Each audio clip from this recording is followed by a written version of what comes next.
this evening.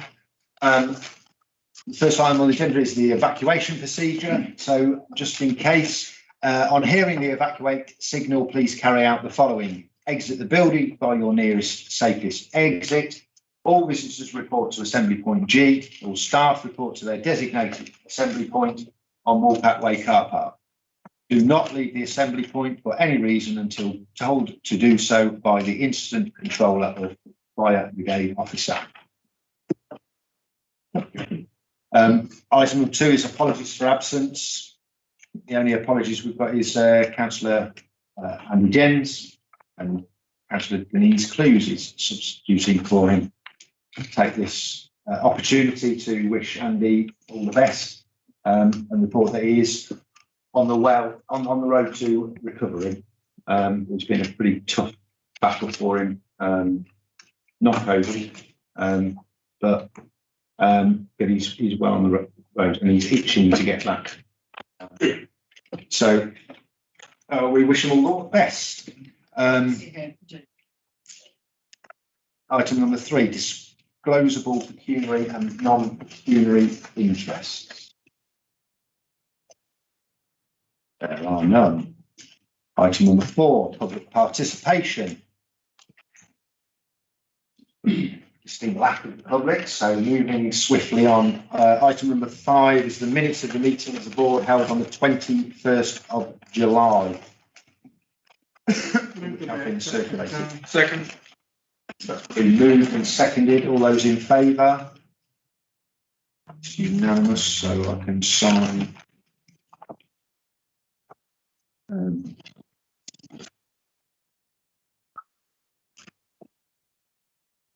Thank you.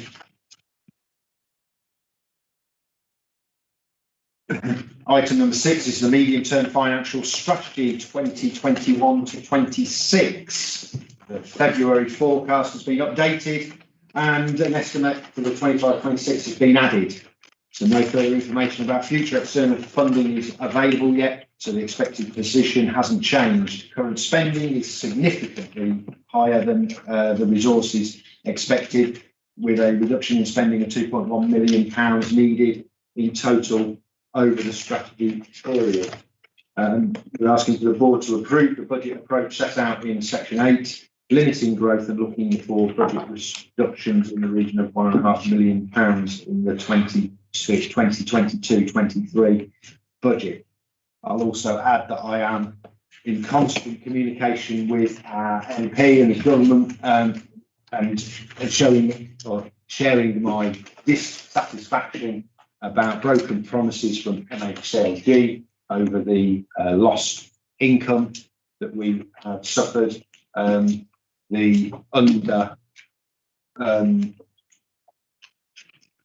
understanding created by them not reimbursing us for all our losses, and yet another whammy last week is the national insurance increase, which has clearly a detrimental financial impact on this council as well. It's not right.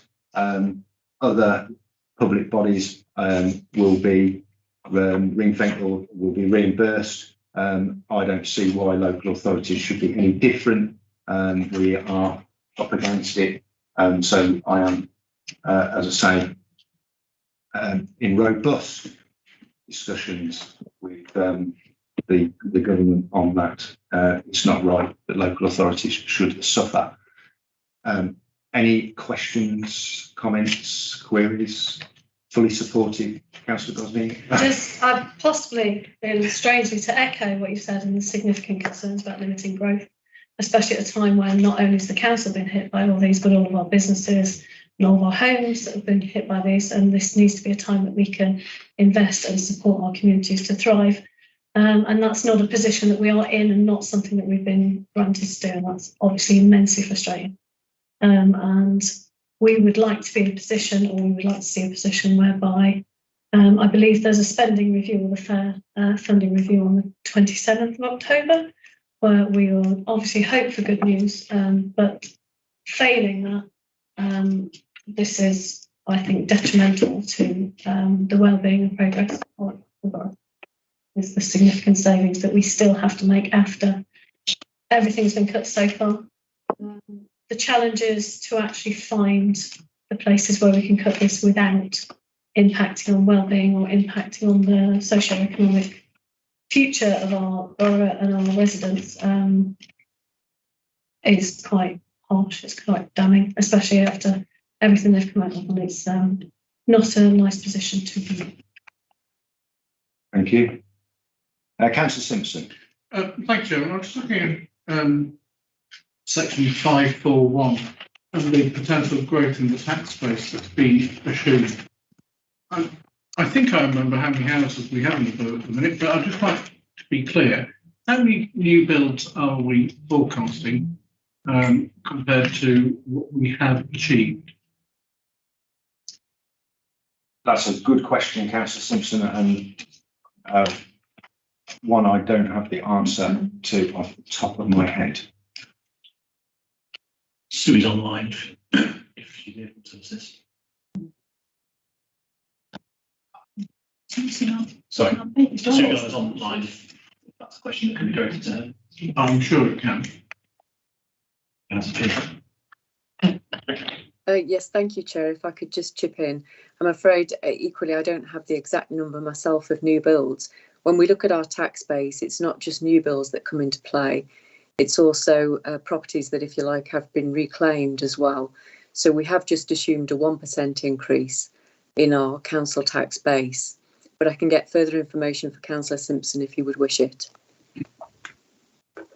Yes, please, Joe. 1%, I think, is something like 200 houses a year, which, given the fact we are just adopting, or later on, we are recommended to adopt the new development plan, suggests it's a bit light. I note it's going up to 1.5 in subsequent years, but if we only achieve 1.5% growth, we're going to have a significant hole in our development plan. I would concur with your comments, Councillor Simpson. Thank you. Yes. Okay. So if Sue can provide that information, that would be great. Thank you. I don't see any other members indicating. I'll move the recommendation. And seconded by Councillor Simmons. Thank you. All those in favour? Any abstentions? Any against? That is carried. Thank you. Excuse me. Item number 7 is the Coleshill Leisure Centre. So in support of the corporate need to realise savings in the revenue budget, this report seeks approval to use an existing capital allocation to undertake 2 minor changes to the layout of Coleshill Leisure Centre, and the proposed changes to the spectator gallery and staff room kitchen are projected to improve the leisure centre's performance by approximately £17,500 to £18,500 per annum. Thank you. I fully support the initial viewing gallery proposed change of use, and I'm not necessarily opposed to the secondary change of use to the staff room and kitchen. But it would be interesting if we could, because I can't remember that, I've never been in their staff room, obviously, if we could potentially have an arranged visit to view what the facilities would be left, what facilities would be left for staff after that proposed change of use. Not, as I said, I'm not necessarily against the proposal, but I would be interested to see how that would pan out before we make any agreements on that one. Councillor Bell.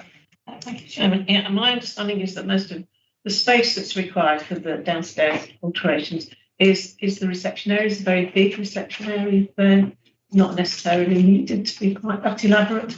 And we really do have to look at Coleshill. We want to preserve it. We want it to keep going. It makes a big deficit at the moment. And all due to Russell, who's been challenged with trying to make us close to break even as we can. He's come up with these ideas. And apart from the financial benefit, hopefully, of this. I think it's really good that we've got the community potentially coming in, and the more community use we can get in that leisure centre, and the more footfall we can get, and possibly the other activities will also get more attendees, as it were. So, you know, it's something we need to try and do, and these alterations are relatively straightforward, and the capital money is already there. Thank you, Chair. Councillor Mawson. Thank you. Just a question. Have the staff been consulted on this, and are they in agreement with it? I believe so. I have to look at Simon. Yes, thank you. Yes, I didn't want to say definitely yes without him nodding, but yes, I have asked that question. So Yeah. thank you. Thank you. Councillor Simmons. I'm quite supportive of the proposal actually, and I think there's a lot of having used continue to use the Proposal Leisure Centre. I think there is a lot of dead space that could actually be generating some revenue. The only question I've got is actually, so someone wanted to start their own hair salon. Are we being very specific about what the public space or what that space needs to be, or could it be any service that someone may want to provide that space? Just thinking about the plethora of hairdressers already in Coleshill. Quite another one. I'm not sure where the customer might come from, but whether or not it's sports massage or something, anything. I mean, I'm not precious about what that is. I just wanted to understand if that was an open view of what that could be, or whether or not it was a specific, it's going to be this. I think what made me actually, sorry to interrupt, more agreeable to the proposal was the fact that it possibly could be used for other uses, as it could be report the sports therapist option. Yeah.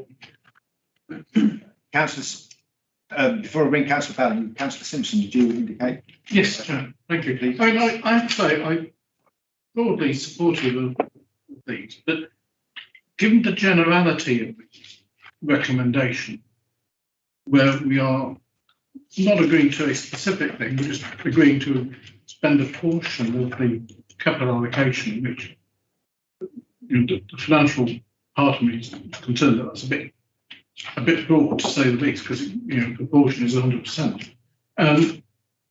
Are we looking at these two suggestions in isolation, or are we broadly intending to give officers a wider degree of discretion, so that if they come up with further ideas like this, that we have pre-authorised it?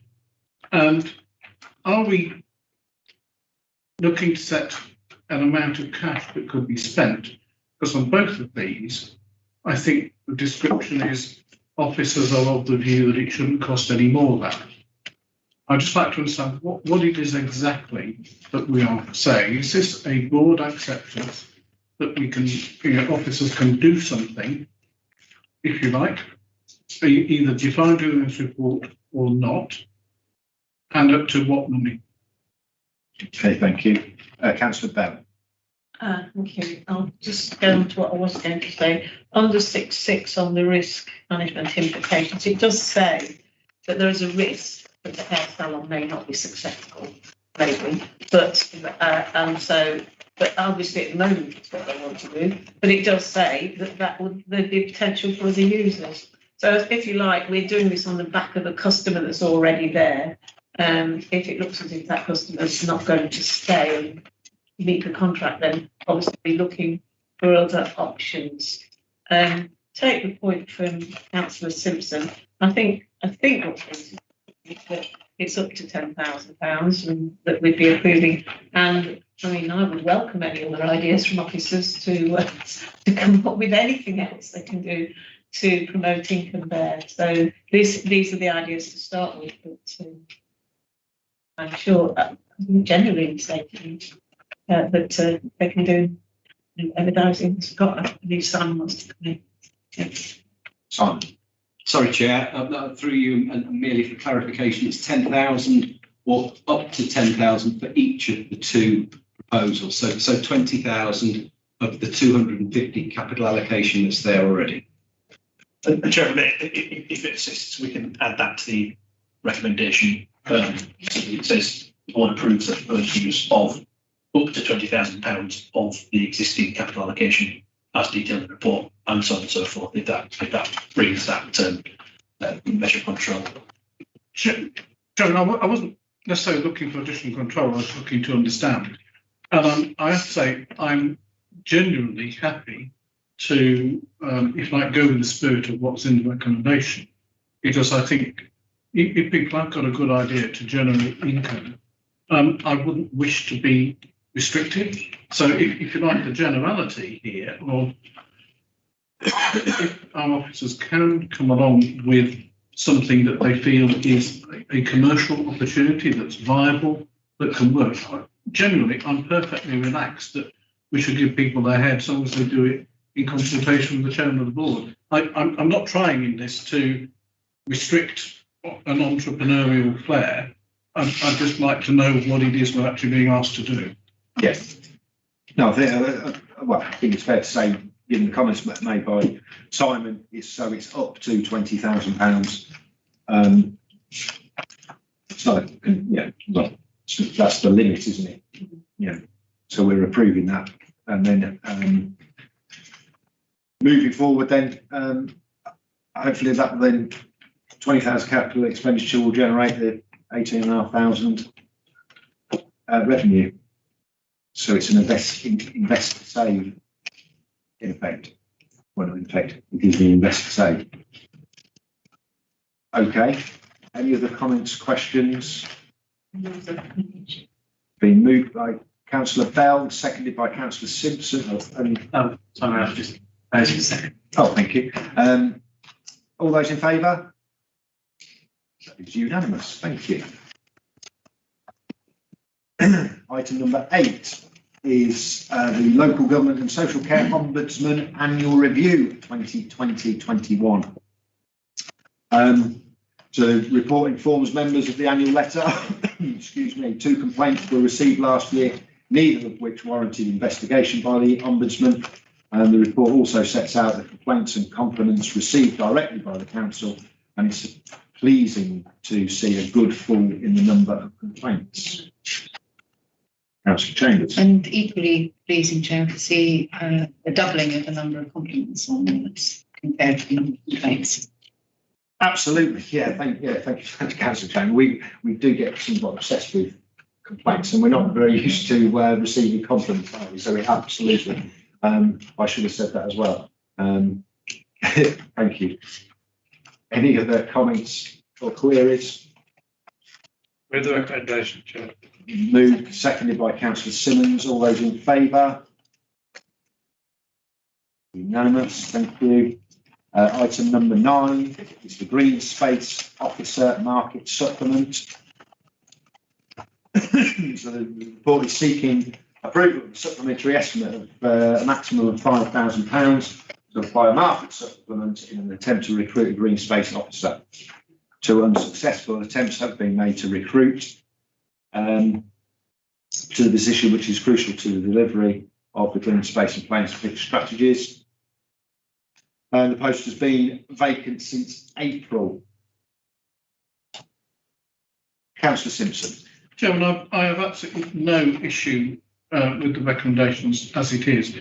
I just prefer us to be adopting a policy in this regard rather than dealing with things as they crop up.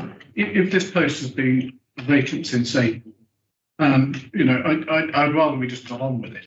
So what I would like is officers to bring forward a policy that allows delegated authority to add market supplements rather than waiting for it to come to this board. There is no need in the commercial marketplace to hold up attracting valuable officers waiting for us to rubber stamp something. And frankly, that's all we are ever going to do, because I cannot imagine any councillor would say no to paying some money to get the right person. No, agree. Councillor Clues. Thank you, Chair. As you know, I sit on the special sub, and I think the last 4 that's been brought before me now have all where we've had to go up a scale because we just can't find anybody at the scale that we've got. So I'd like to see something done overall, for all our vacancies and any vacancies that's coming up, for us to look round to see what our scale is with other local authorities. Thank you, Chair. Councillor Wilson. Thank you. Mine's quite simple. Wonder if it's possible to have a copy of the job description. I'm sure you could have a copy. Please, yeah, because Doesn't say. I think it's on the website, isn't it? You go to vacancies, but I'm sure. Thank you. Councillor Hayfield. Yeah, I'm in agreement with Denise remark. I think there have been increasing occasions when we've had to go to a market supplement, and it does make sense to have a sort of to have a policy that enables that just to recognise the fact that the world has changed from our single status debates of years ago, etc. And frankly, it doesn't do this authority any good to be holding vacancies in key areas. So I wonder if the chief executive has a view as to how, rather than trying to amend this now, if a policy could come forward. Yeah, through you, Joe. Yeah, I welcome that, actually. Thank you very much for the support on that. We'll bring something back, but it could be that within a couple of grades increase that would be delegated to officers. Anything other than that would have to come back to board, but I think that would give them flexibility, and yeah, it's a very good idea. Thank you. Simon, Councillor Wilson would like a hard copy. Did you get that? Okay, no problem. Okay, so Councillor Simmons. I'm happy to move the recommendation. Second. I've just said. So it's been moved and seconded. All those in favour? That is unanimous. Thank you. Item number 10 is the election fees and appointment of a deputy ERO and a deputy returning officer 21. The report sets out the various payments made to the officers. Fees to be confirmed need to be confirmed each cycle, and these have been benchmarked against other authorities and in line with the fees paid at recent elections. The Councillor Hayfield. Just reading through this, Chair, it seems to me that the best financial interests of this authority are served if we have more and more uncontested elections. Yes. I'm happy. Especially mine. There you go. Any other comments, queries, questions? Just I'll more helpfully move the recommendation then, Chair. Thank you, Councillor Hayfield, and seconded by. can I ask a question? You can. I can remember in the past the returning officer was always the chief exec. So that was you, Steve, the last one. So you're not going to be there anymore. Deputy. Joe, so I will still be the returning officer. This is about a deputy. Appointed somebody Yes, else. we need a formal. I've previously appointed people on the day, but this is just to appoint somebody. I'll second it then. Thank you. So it's been moved and seconded. All those in favour? Thank you. That is unanimous. Item number 11 is the minutes of the Safer Communities Subcommittee held on the 28th of June 21, which Councillor Clues chaired. Do you have anything? Oh, sorry, any comments? Any comments, questions? Councillor Riley. Chair, I'm aware that Kieran Amos, the Chief Fire Officer, came and presented to the meeting, and I know that members were very grateful for the input that Kieran gave. I just send my best wishes to Kieran following his recent illness, which I understand is serious. Thank you. Any other comments, questions? No? Okay. Move those minutes. Councillor, please, will you? Okay, thank you. Seconded by me. All those in favour? Thank you very much. Item number 12 is the proposed South Warwickshire Council Stakeholder Consultation. So members may be aware that Stratford and Warwick District Councils have been looking at closer cooperation. They are merging together, they propose to merge together, and they are now formally consulting their partners before they formally apply to the government to do that, which is going to go to the government in January, I believe. So we've been consulted on this. However, we only received that very close to the deadline for the reports for this board. So it's proposed that the response be delegated to the chief exec in consultation with myself and Councillor Gosling. Councillor I'm happy to propose that and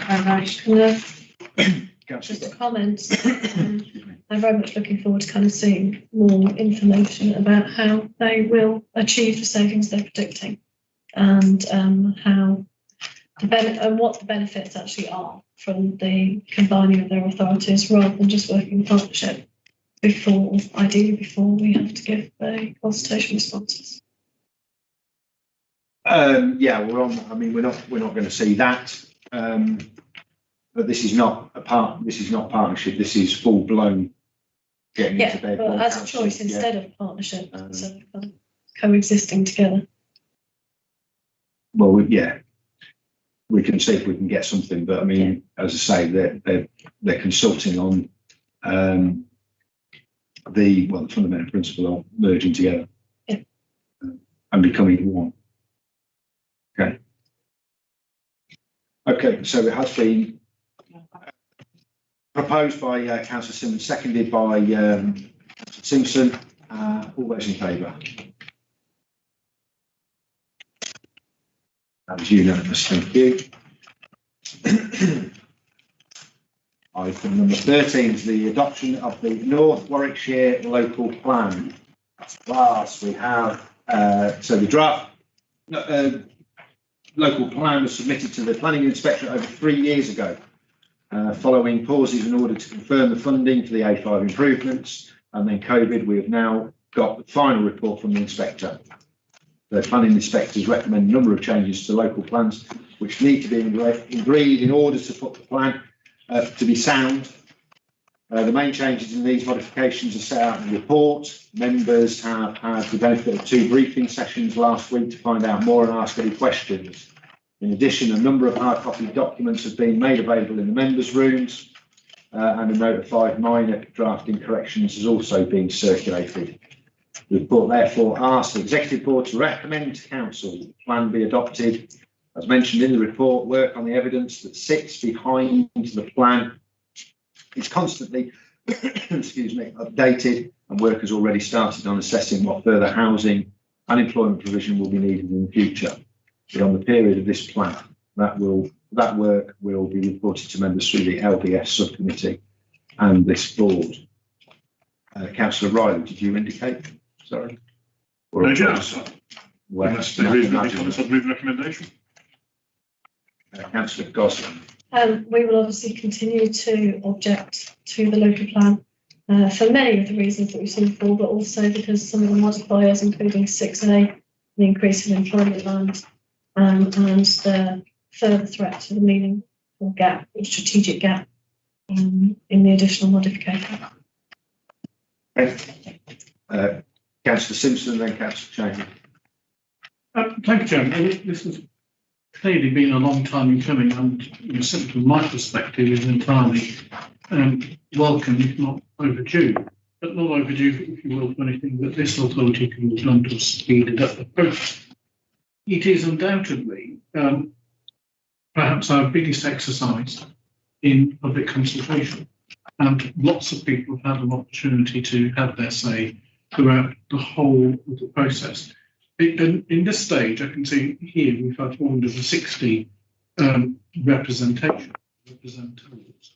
I think it would be helpful before this goes to full council, just have a note to remind us of exactly how many people have commented or been consulted, or rather had their consultation responses considered throughout the programme as a whole. It is a significantly higher number than 460. And I think it's to this council's credit, as well as to the system as a whole, that so many members of our community have been able to have their say on the plan and being consulted. Thank you, Councillor Simpson. Yeah. You'll be able to get those figures for the full council. Thank you. Councillor Chambers. I just wanted to really pay tribute to the officers that have been through this journey and continue to work behind the scenes in front of the scenes, numerous hearings, and the patience and resilience that they have shown in getting us to this stage. Obviously, the initial sort of premise that this local plan was based on, which is that we should take, I think, 3,760 houses from the Greater Birmingham area, and the starting point, if you like, of our divergence around what this local plan should be about, is still, it underlying, I guess, where we will be starting from when we debate it at full council, and particularly the ways in which the additional housing numbers could have been taken forward, in our view, in a rather different way, through the creation of a new town, etc. But that having been said, I think the inspector has had a number of representations, and many developers, as well as members of the public, have had an opportunity to influence that. I think it is unfortunate, in my view, that some of the main modifications that we have ended up with, not through any real failures on our officers' part to try and influence otherwise, for example, in relation to the strategic gap, for example, in relation to the strategic employment statements about what our borough should be about in terms of economic regeneration and types of employment that we want to see. I think it is unfortunate that we haven't, in my view, ended up with a visionary document that moves us forward as a borough in terms of where we want to be. This is yet another plan about painting by numbers, if you like, the numbers of houses that the government expects us to take as a borough, without really looking at what we want as a place, as a borough, and the places within that. So whilst I acknowledge all the inputs and the efforts of officers and everybody that's contributed, and it's taken a huge amount of time, and it's not over yet, I do think it's not the local plan that we would have liked to have seen in a visionary sense. And the only other point I would make about the adoption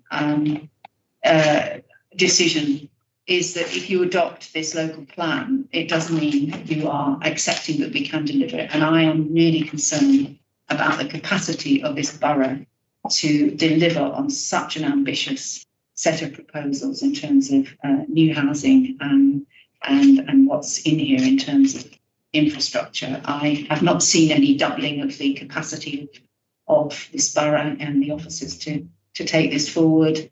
I've not really seen in particular instances like the formulation of master plans that there has been a real capacity within the borough to get stuck into some of that and to hold the relevant meetings of the LDF that are needed, or the steering groups.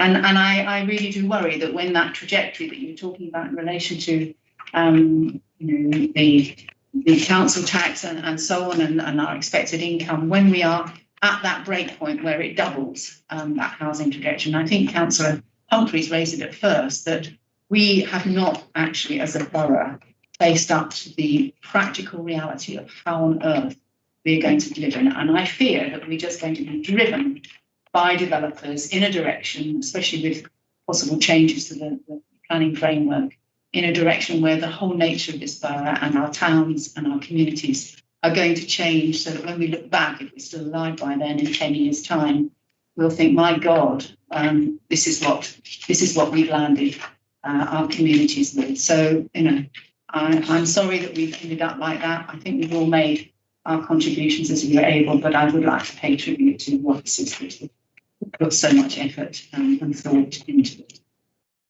Thank you. Councillor Simpson. Thank you. I'm not sure I agree with any of that, to be honest with you, but I think we'll have that debate when we get to full council.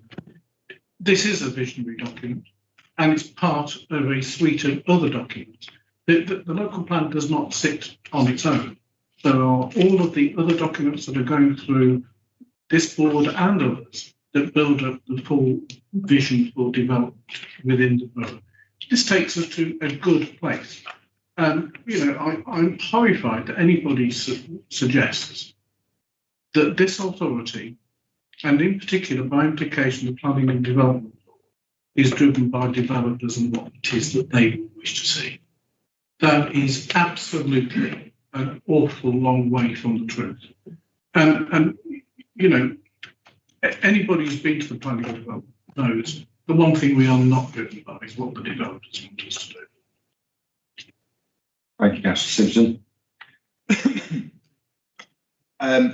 Well, I will move it from the chair and seconded by Councillor Humphreys. All those in favour?